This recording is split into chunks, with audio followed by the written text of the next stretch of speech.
Muchas gracias, mi nombre es Jaime Castalla Quispe, soy del Distrito 7, ex ejecutivo de la FEJUVE del Distrito 7. Nosotros estamos pidiendo como pueblo alteño de que se respete a nuestra huipala, porque esta huipala representa a la sangre aymara, a la sangre quechua, a la sangre guaraní, pero estos Camacho y Mesa han hecho quemar nuestra huipala.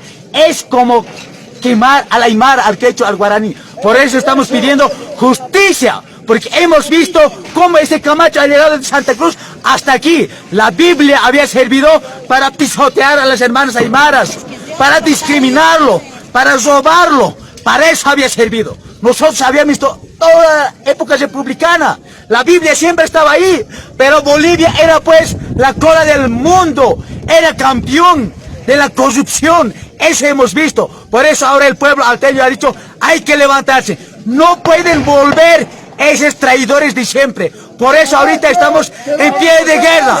¡El alto de pie! ¡El alto de pie!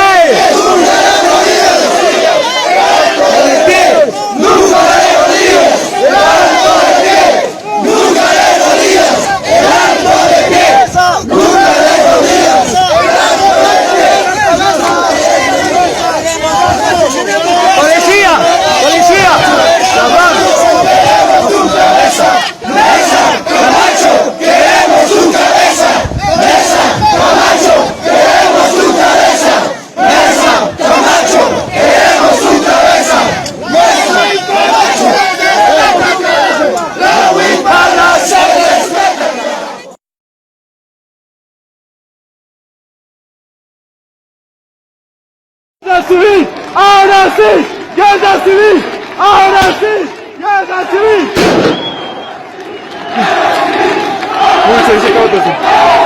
¡Oh! ¡Por el alto! ¡Por el alto, carajo! ¡Por el alto!